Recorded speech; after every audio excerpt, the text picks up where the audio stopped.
Luto na mga kamix, kakain na, luto na. So time to eat na. Yan. So bye-bye na. Let's eat everybody. Yay.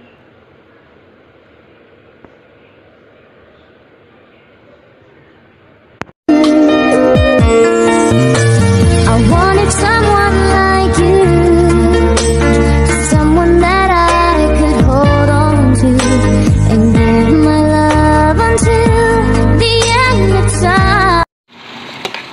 Pakbit tayo guys, Wow. mga kamix. Ang luto ko sa abinido ng pakbit.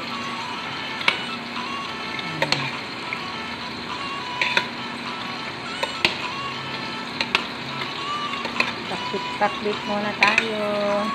At ito po yung aking ginawang fish stick. So pinirita ko yan sa olive oil. Ayan, nakaluto na. Kaya mamaya lalagyan pa natin ng sauce yan, mga kamix. At magsisigang din ako ng hipon.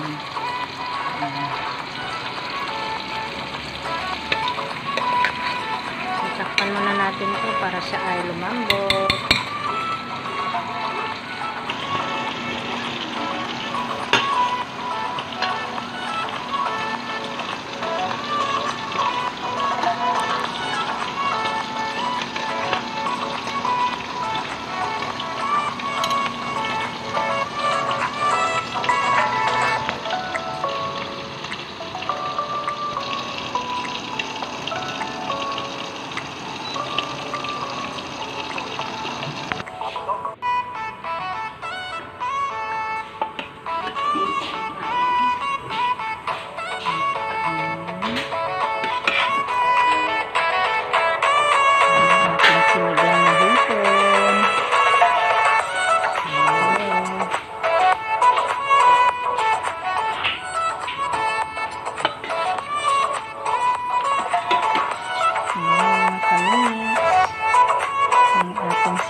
Ito po yung ating steak na isda.